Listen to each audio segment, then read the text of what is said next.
우리 옆에 있는 분과 한번 인사하시겠습니다. 당신은 하나님의 사람입니다.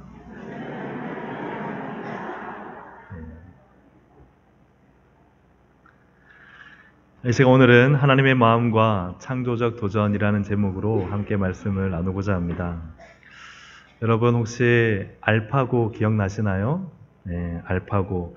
2016년 우리나라 바둑의 최강자인 이세돌 구단과 총 4번에 걸쳐서 승부를 벌였는데 이 4번 중에 이세돌 구단이 단 한 번만 이기고 사실은 3번을 이 구글에서 개발한 인공지능 바둑 프로그램인 알파고에 내주었다고 합니다. 알파고의 압도적인 승리였습니다.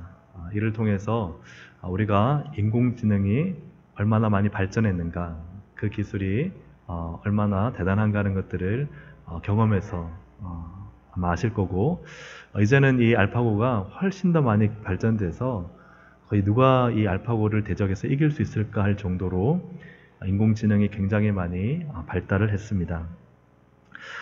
인공지능의 역사를 잠깐 살펴보면 2012년에 인공지능 역사상 가장 충격적인 일이 벌어졌는데 슈퍼비전이라는 인공지능이 이제 등장했는데요. 이 슈퍼비전이라는 인공지능은 스스로 공부하고 스스로 학습하는 딥러닝 기술을 갖게 된 것입니다. 이 기술은 단편적인 정보만을 입력하는 것과 다르게 사람처럼 스스로 공부를 하는 거예요. 그래서 지식을 다 받으면은 그 지식을 스스로 분석하고 종합하고 그래서 더 나은 결론을 제시하는, 그러니까 그야말로 이 사람의 학습 구조, 그 구조를 그대로 컴퓨터에 이식을 한 것입니다. 그러니까 인공지능이 사람처럼 공부하고 지식을 쌓아갈 수 있게 된 거예요. 혼자서. 굉장히 놀라운 발전이죠.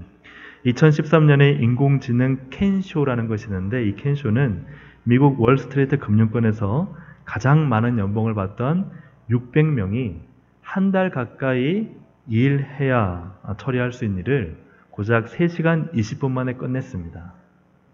600명이 한 달 가까이 해야 되는 이 일을 3시간 20분 만에 끝내버린 거예요. 그래서 598명이 회사를 떠나야 했고 2명이 남았는데, 이 2명이 하는 일은 켄쇼가 하는 일을 도와주는 거예요.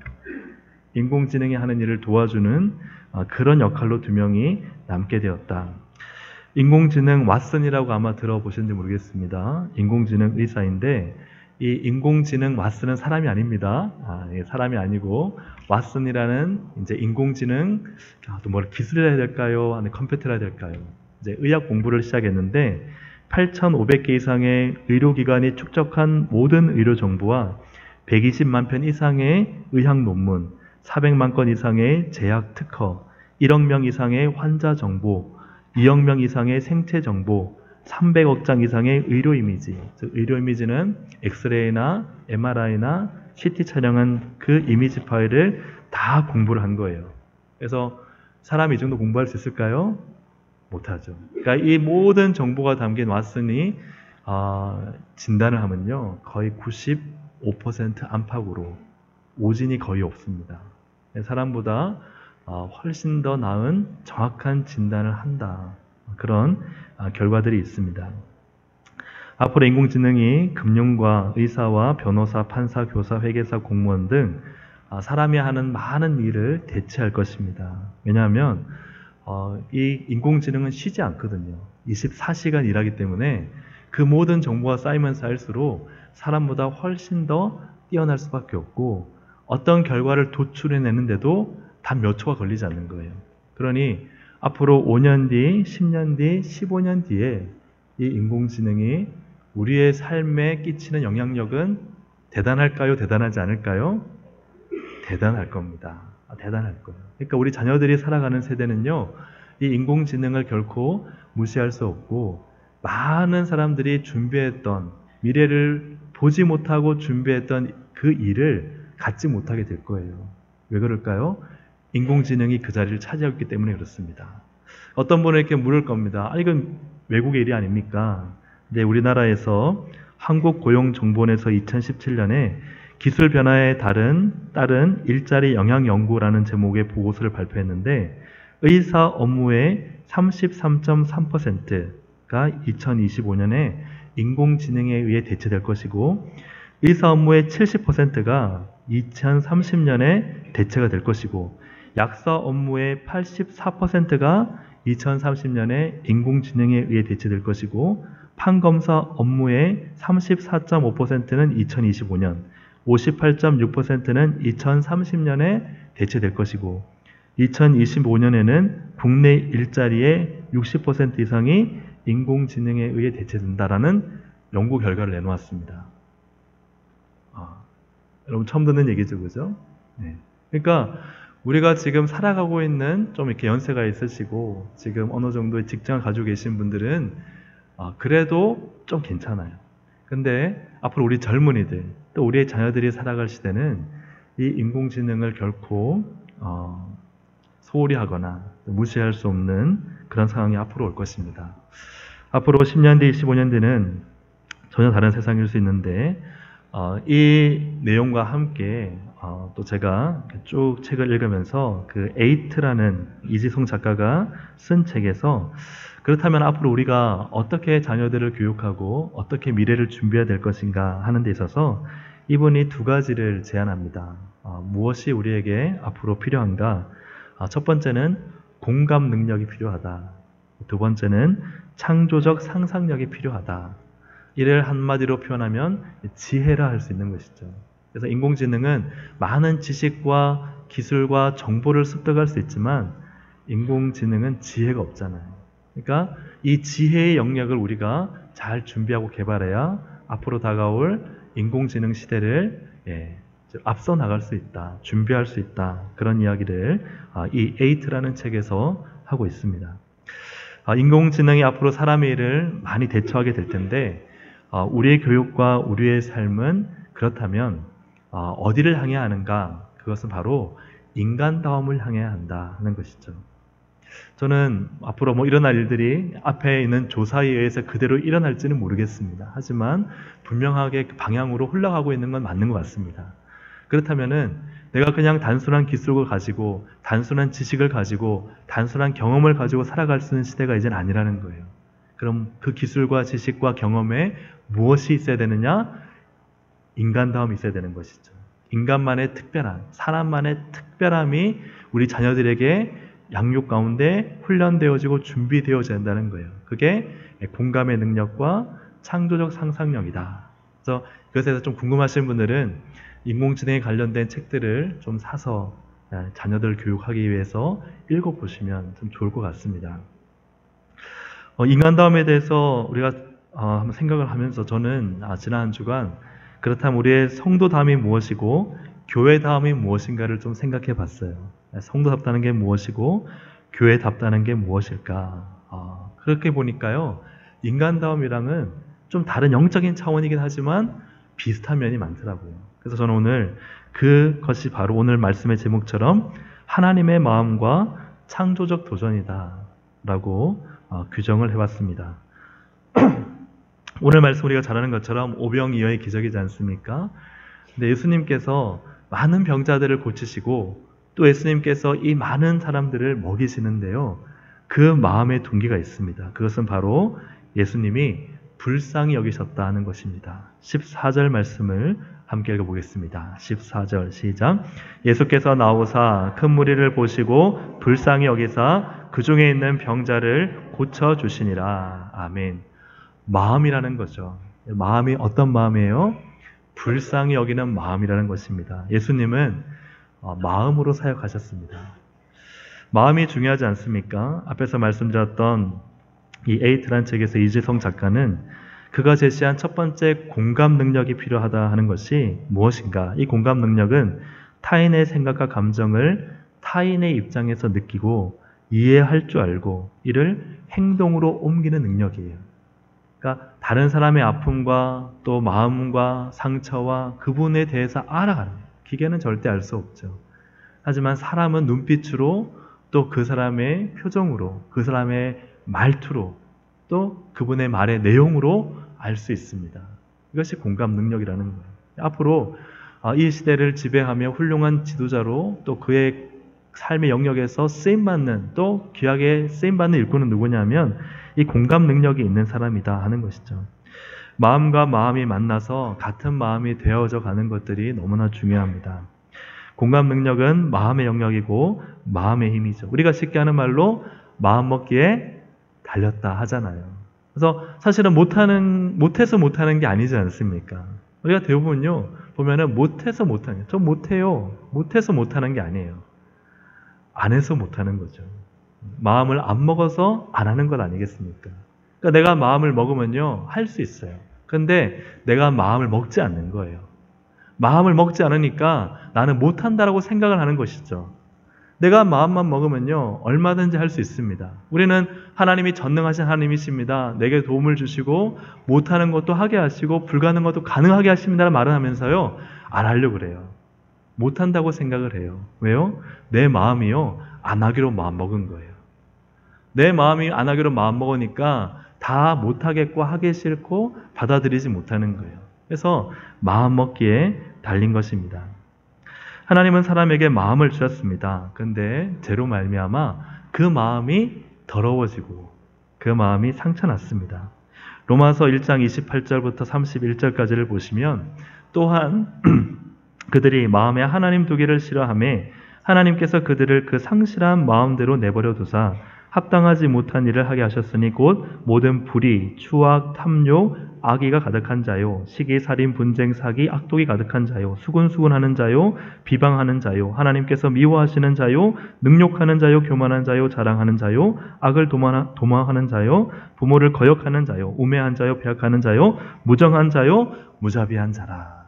마음이요, 상처를 받은 거예요. 죄로 말미암아 하나님을 마음에 모시지 않고 이 마음이 죄로 말미암아 더러워지니까 이 마음이 하는 일은 뭐예요? 다 죄악된 일을 하는 거예요.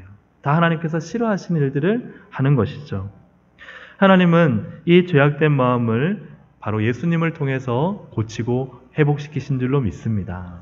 예수님은요, 하시는 일이 뭐예요? 우리에게 구원을 주세요. 그런데 그 구원만 그냥 천국 가는 입장권만 주시는 게 아니라고 말씀드렸잖아요. 우리의 마음을 고치시는 거예요. 우리의 마음을 고치심으로 우리의 가정을 회복시키시고, 우리의 마음을 고치심으로 관계를 회복시키시고, 우리의 마음을 고치심으로 교회와 또 정말 어렵고 힘들게 살아가는 사람들의 삶을 회복시키시는 하나님이신 줄로 믿습니다. 그래서 하나님의 역사는요, 우리 마음 안에서 일어나는 거예요. 에스겔 36장 26절에 보니까 이렇게 예언하고 있습니다. 또 새 영을 너희 속에 두고 어떤 마음을요? 새 마음을 주신다. 그래서 우리가 하나님 믿으면요, 새 마음을 가지게 됩니다. 그래서 못할 것 같고 안 될 것 같고 절망이었고 슬펐고 그죠? 좌절했고 나는 왜 이럴까 했던 사람이요, 하나님을 만나면요, 새 마음을 가지게 돼요. 할렐루야.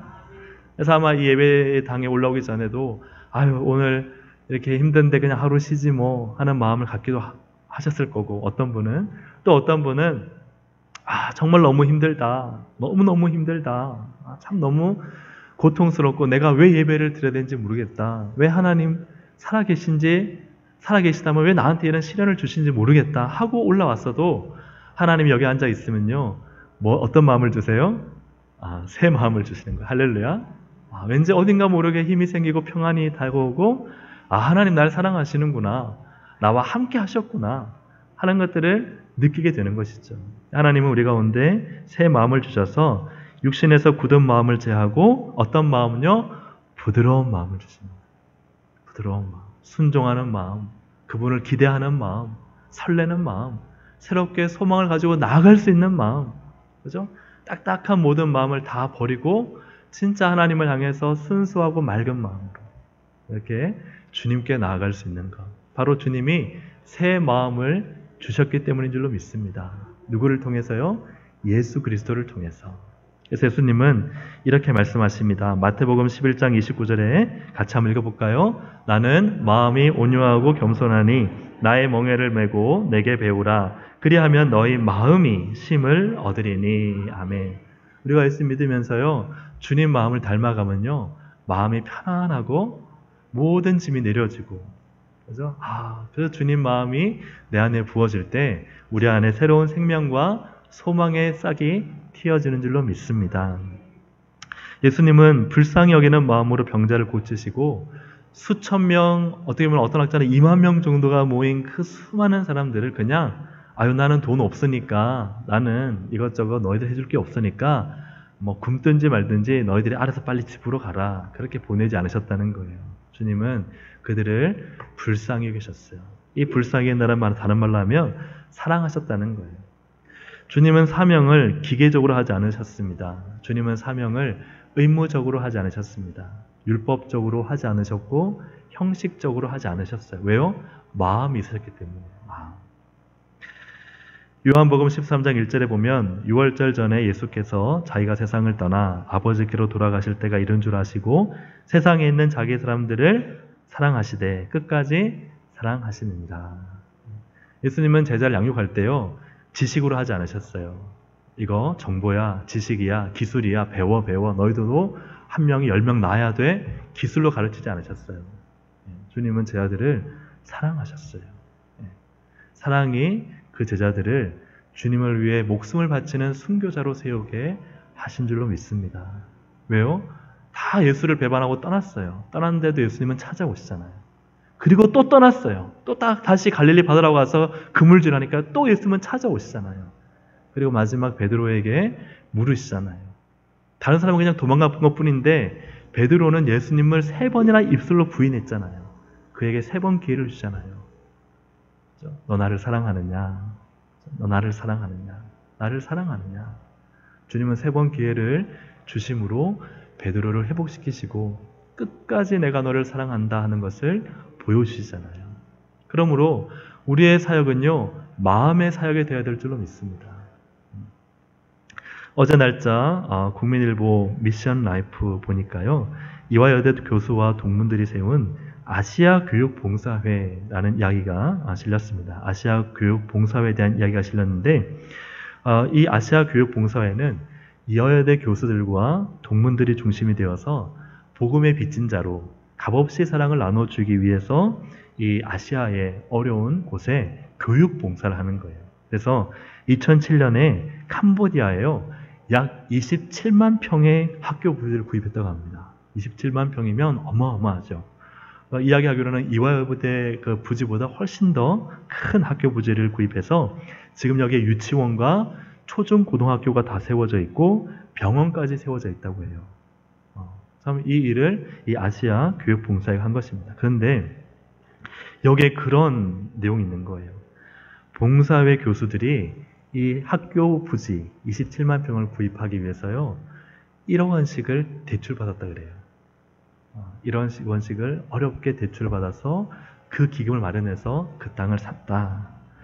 참 우리가 1억 원이 생긴다면 어떤 일을 하겠습니까? 1억 원이 생기면 내 집을 사고 또 땅을 사고 1억 원이 생기면 내 자녀들한테 물려줄 생각을 할 텐데 이분들은 대출을 받아서요 내가 복음의 빚진 자로 정말 이 아시아에 교육받지 못하는 이들을 위해서 정말 하나님의 사랑을 나눠줘야 되겠다. 이 마음을 가지고 1억 원씩을 출자해서 그 땅을 산 거예요.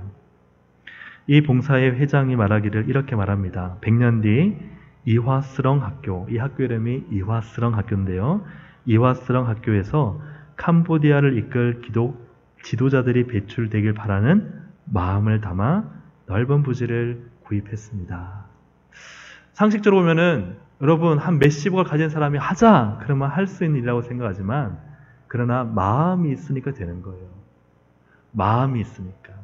내가 복음에 빚진 마음이 있고 내게 주신 사랑이 그 은혜가 감사해서 내가 나눠줘야 되겠다는 마음이 있고 캄보디아 땅에 교육을 받지 못하는 수많은 사람들 가운데 기독교 인재들을 배출해야 되겠다는 마음이 있으니까 이 일을 가능케 한 것이죠. 그러므로 우리는요 너무 현실적으로 나는 못해, 나는 할 수 없어라고 생각하지만 그러나 여러분 마음먹기에 달렸습니다. 내가 하나님 앞에서 믿음의 마음을 가지면요 그 마음을 가지고 결단하는 순간 하나님이 나와 함께 일하실 것입니다. 그런데 하나님이 함께 일하고 싶어 하셔도 내가 마음을 안 먹는 거예요. 기도할 마음도 먹지 않고 말씀 앞에 설 마음도 없고 설교를 들어서 맞아 그렇지만 내 삶 속에서 실천할 마음이 없는 거예요. 그러니까 사실 우리가 마음이 얼마나 중요하겠습니까? 성도는 하나님의 마음에 접속된 사람입니다. 하나님의 마음을 모르면요 어느새 세상을 따라가게 되어 있습니다. 하나님의 마음이 있는 사람이 하나님의 일을 할 수 있습니다. 하나님의 일은 하나님의 마음이 부어지지 않고는 할 수 없는 것이죠. 그러나 여러분, 여러분의 오른손을 가슴에 한번 얹어 보십시오.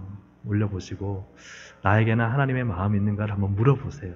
나는 하나님의 마음으로 살고 하나님의 마음을 느끼고 하나님의 마음이 아파하면 함께 아파하고 하나님의 마음이 속상한 곳에 나도 함께 속상해하고 있는가?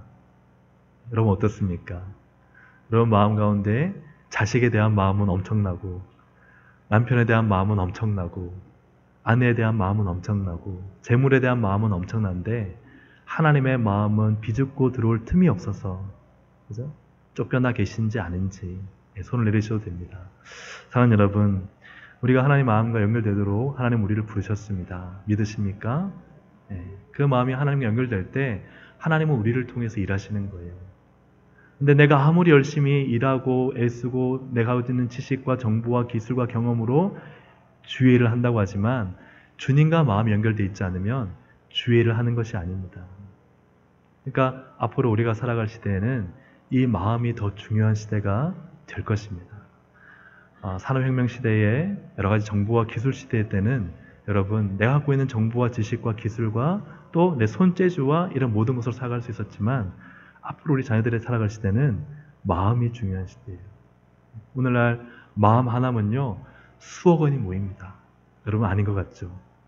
여러분 이렇게 우리가 살아가는 이 좁은 틀 안에서만 봐서 그렇지 여러분 뭐 유튜브라든가 아니면 전 세계 동영상을 보면요 마음이 하나 있으면요 그 마음으로 얼마나 많은 돈이 모이는지 몰라요.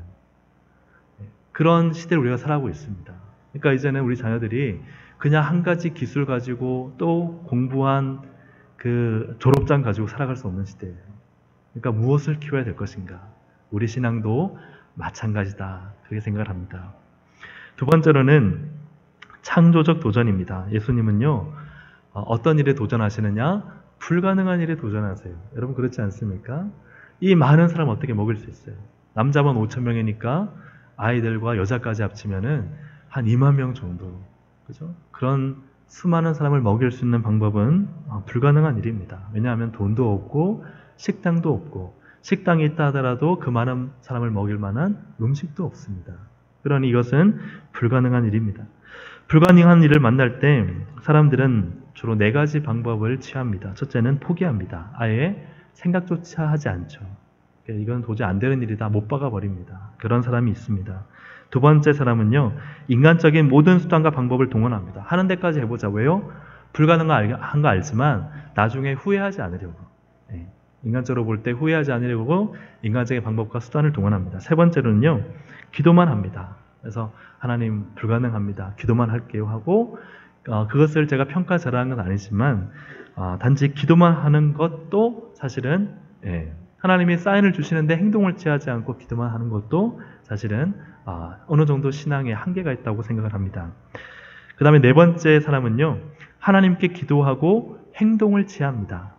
그래서 바위로 계란치기인 것을 알지만 믿음으로 도전하고 새로운 방법을 모색하고 창조적인 도전을 시도하죠. 불가능해 하지만 해보는 거예요. 왜요? 믿음으로. 하나님이 하실 것을 믿고. 예수님은 먹이고자 하는 마음을 가지셨습니다. 그리고 제 아들을 향해서 무엇이라 말씀하시죠? 먹을 것을 주라 말씀하십니다. 16절에 보니까 예수께서 이르시되 갈 것 없다. 너희가 어떻게 하라고요? 먹을 것을 주라. 참 예수님의 이 제 아들을 향한 명령은요. 비상식적이고 부적절하고 또 부당합니다. 어떻게 제 아들이 먹을 것을 줄 수 있어요? 하지만 전에 말씀드렸던 것처럼 예수님은 제 아들이 이 많은 사람들을 먹일 수 없다는 것을 알았을까요? 몰랐을까요? 아셨죠. 근데 왜 이런 명령을 하실까요?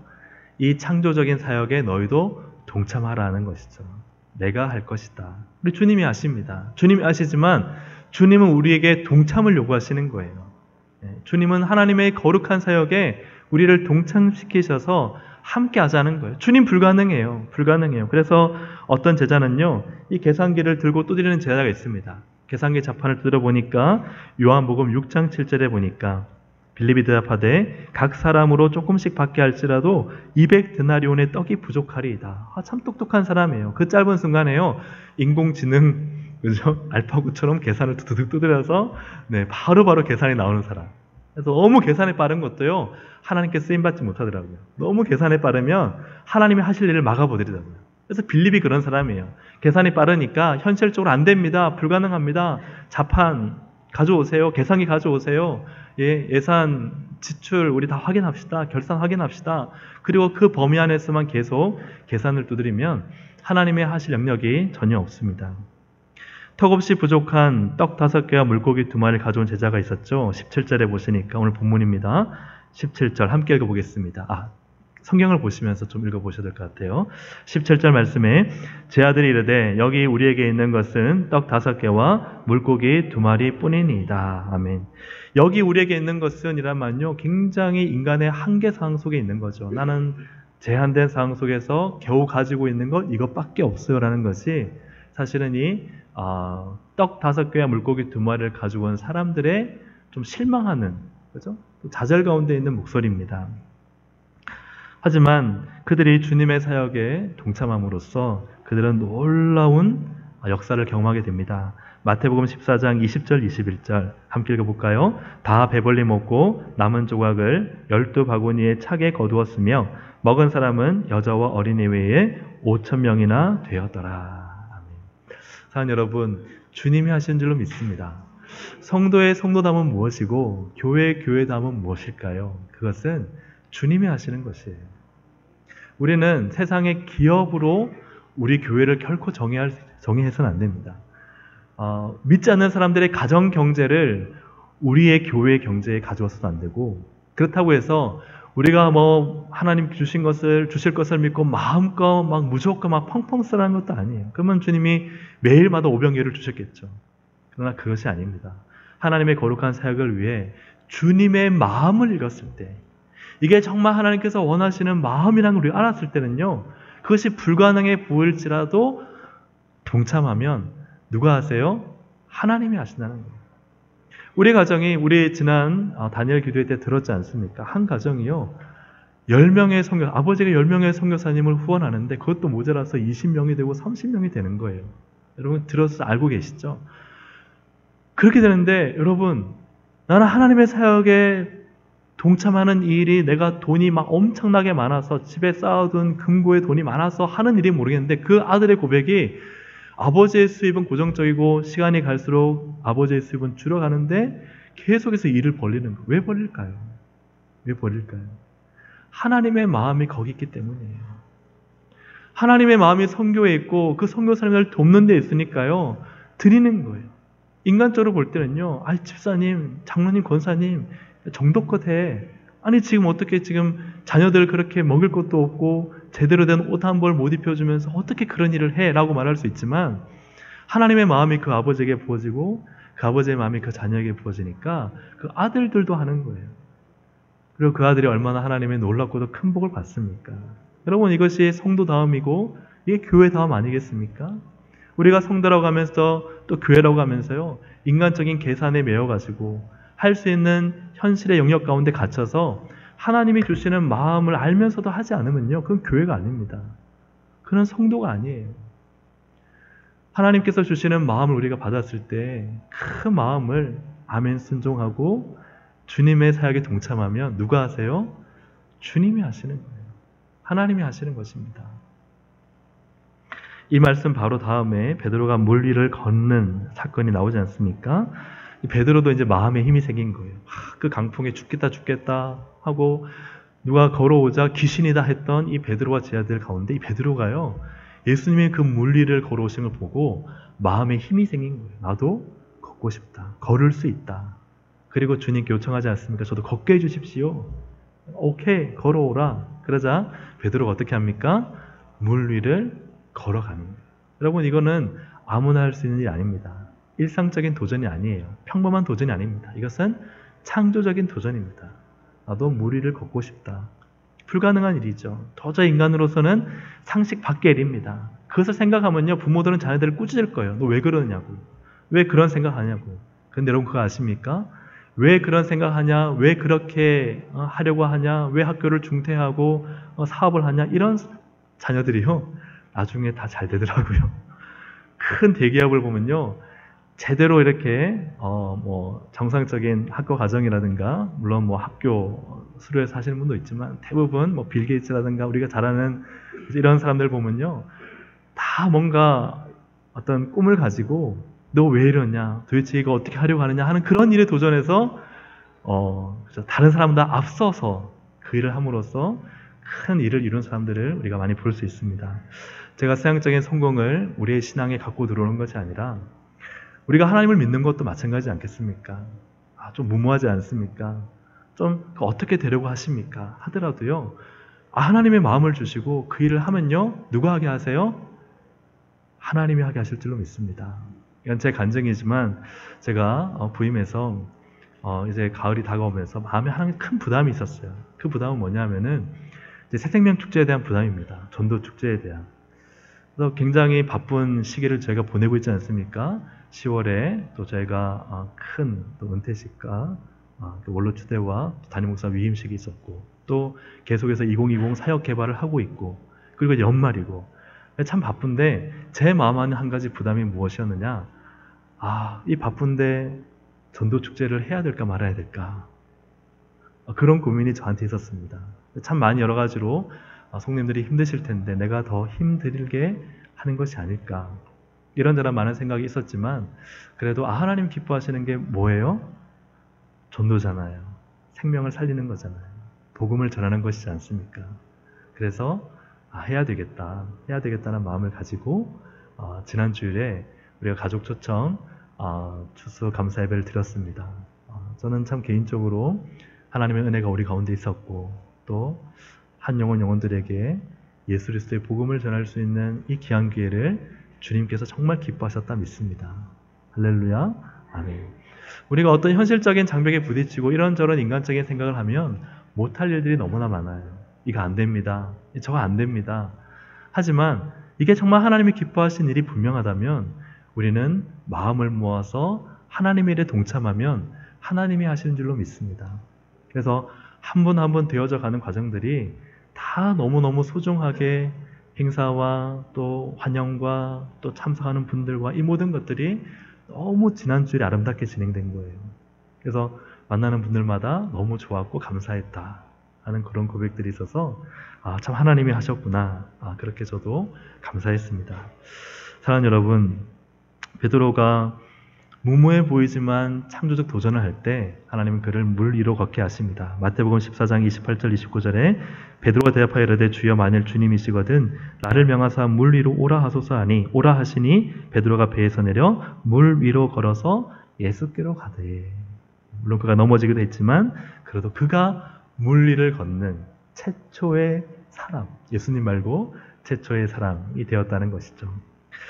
하나님을 믿는 성도들과 예수님이 머리에 신 교회에 예를 들어서요, 아무 능력도 없고 아무 기적도 없고 어떤 간증도 없다. 그러면요, 그것은 교회일까요? 아니면 그것은 성도일까요? 아닙니다. 정말 우리가 하나님을 믿는다면요, 하나님을 믿는 그 믿음 안에서 우리는 그 하나님 마음을 가지고 창조적인 도전을 하게 되겠죠. 할 수 없다는 것을 뿌리치고 극복해서 하게 되겠죠.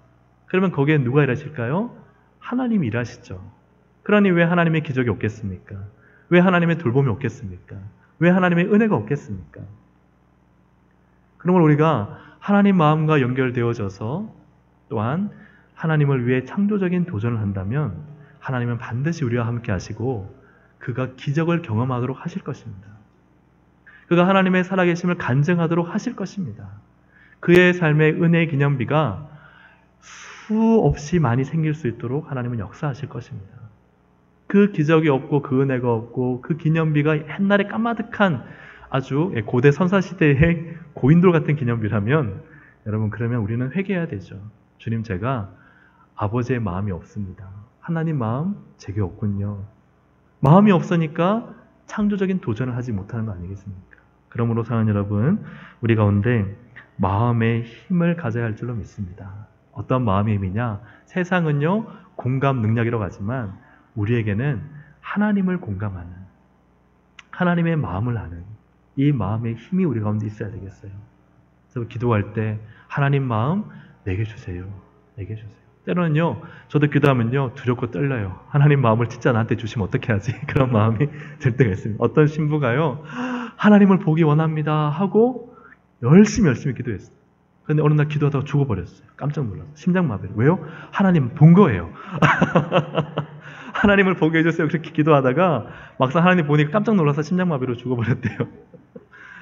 네, 우스갯소리지만 여러분, 정말 하나님 마음을 보는 건요, 두렵고 떨리는 일입니다. 왜요? 정말 나를 선교사 보내면 어떻게 하시지? 정말 나보고 헌신하라고 하면 어떻게 하지? 집문서 확보를 하면 어떻게 하지? 사람들이 두려워서요, 기도 잘 못합니다. 하나님 마음을 달라고 그냥 슬쩍 하나님 마음 주세요, 하나님 마음을 주려 하면요, 짐 싸서 일어나 버립니다. 왜요? 두려운 거예요. 떨리는 거예요. 그런데 여러분, 진짜 하나님 마음을 경험하고 하나님 마음으로 창조 도전하는 사람은요, 경험합니다. 아, 하나님은 더 큰 일을 이루시기 위해서는 내 마음의 순종과 결단을 필요로 하시는구나. 뛰어들어야 경험하는 것이죠. 하나님 마음을 여러분 구하시기를 주님의 이름으로 축복합니다. 그러면 하나님께서 아세요.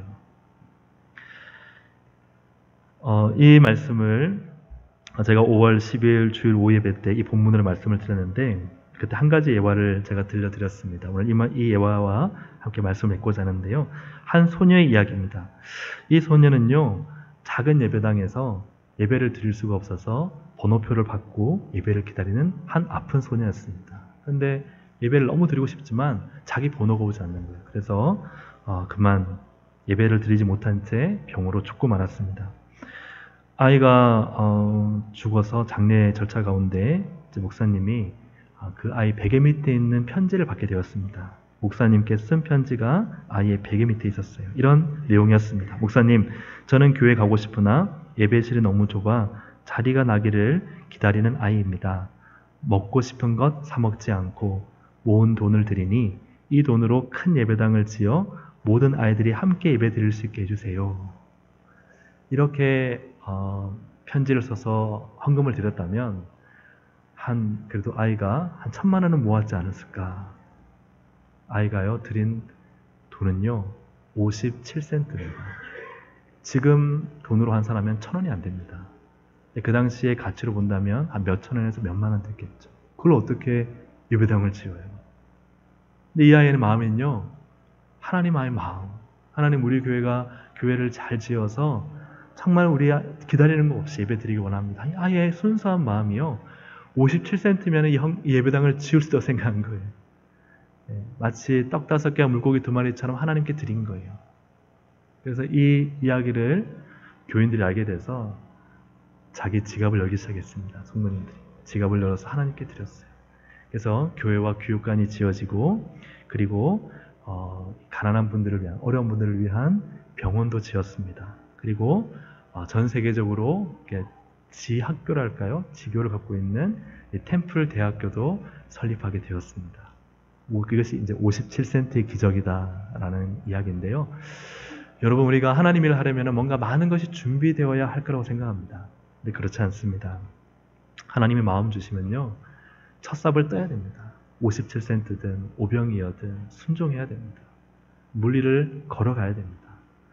오라 했는데 베드로가요, 잠깐만요 주님, 못 걷는 거예요. 오라 하면요, 걸어야 돼요. 창조적으로 도전하고 그것을 실행할 때 주님은 주님의 일을 우리를 통해 이루실 줄로 믿습니다. 사랑하는 여러분, 하나님의 마음이 담겨지기를 원합니다. 그리고 그 마음이 내게 주신 감동이 있다면 여러분 창조적으로 도전하십시오. 그러면 주님이 하십니다. 함께 이 시간 우리 찬양 드릴 텐데요, 아버지 당신의 마음이 있는 곳에 찬양 드리고 함께 기도하는 시간을 갖도록 하겠습니다. 아버지 당신의 마음이 있는 곳에 나의 마음이 있기를 원합니다. 당신의 눈물 흘리는 곳에 내 눈물도 있기를 원하고, 당신의 눈이 향하는 곳에 나도 향하기를 원합니다. 우리 아버지의 마음을 아는 찬양 함께 찬양 드리겠습니다. 아버지 당신의 마음이 있는 곳에 나의 마음이 있기를 원해요. 아버지 당신의 눈물이 고인 곳에 곳에 나의 눈물이 고이길 원해요. 아버지 당신이 바라보는 영혼에게 나의 두 눈이 향하길 원해요. 아버지 당신이 울고 있는 어두운 땅에 나의 두 발이 향하길 원해요. 나의 마음이 아버지의 마음 알아. 내 모든 뜻 아버지의 뜻이 될 수 있기를 나의 온몸이 아버지의 마음 알아. 내 모든 삶 당신의 삶 되기를. 아버지 당신의 마음이 나의 마음이 있기를 원해요. 아버지 당신의 눈물이 고인 곳에 나의 눈물이 고이길 원해요. 아버지 당신이 바라보는 영혼에게 나의 두 눈이 향하길 원해요. 아버지 당신이 울고 있는 어두운 땅에 나의 두 발이 향하길 원해요. 나의 마음이 아버지의 마음 알아. 내 모든 뜻 아버지의 뜻이 될 수 있기를 나의 온몸이 아버지의 마음 알아. 내 모든 삶 당신의 삶 되기를. 나의 마음이 아버지의 마음 알아. 내 모든 뜻 아버지의 뜻이 될 수 있기를 나의 온몸이 아버지의 마음 알아. 내 모든 삶 당신의 삶 되기를. 우리 함께 시간 기도하실 텐데요. 우리 교회가 교회다워지게 하여 주옵소서.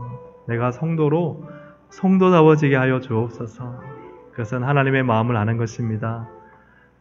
하나님의 마음을 안다면 창조적인 도전을 시도하는 것입니다. 하나님, 우리가 기도에만 그치고 마음에만 그치지 않게 도와주옵소서. 믿는다면 믿음의 결단이 있게 하시고 믿음의 삶이 있게 하여 주옵소서. 내가 듣고 아멘 아멘 하면서도 아멘을 순종하지 않으면, 아멘을 믿지 않으면 그 삶에는 어떠한 역사도 일어날 수가 없습니다. 하나님, 나는 하나님을 믿습니다. 아멘이시죠? 나는 하나님이 하실 일들을 기대합니다. 아멘이시죠? 맞습니다. 그런데 기대하고 믿지만 여러분, 진짜 내 삶에서, 내 사역에서, 우리 교회에서 하나님이 기적을 일으키시는 현장이 있어야 믿는 것입니다. 하나님의 역사가 일어나야 믿는 것입니다. 그 믿음이 진짜라는 것이죠. 사랑하는 여러분, 하나님은 일하십니다. 하나님은 역사하십니다. 여러분, 하나님의 마음이 있는 곳에 하나님은 일하시고 하나님이 나를 고치기로 마음먹으시면요, 나를 고치십니다. 하나님이 회복시키기로 마음먹으시면 나를 회복시키십니다. 하나님, 우리 가정을 온전케 하시려고 마음먹으시면요, 하나님이 하십니다. 우리 교회를 크게 쓰시려고 하면요, 모든 것 하나님이 채우십니다. 우리 성도다움을, 우리 교회다움을 잃지 맙시다. 우리 함께 이 시간 세상적인 계산에 하나님, 우리가 빠져서 현실적인 제한에 하나님이 갇혀서 우리가 살지 말게 하시고, 하나님이 마음을 주시면 아멘하고 순종하는 교회, 믿음으로 나아가는 교회, 하나님의 역사를 보는 가정이 될 수 있도록, 그런 성도들이 될 수 있도록 우리 함께 이 시간 우리 주여 한번 부르짖고 우리 함께 이 시간 기도하시겠습니다.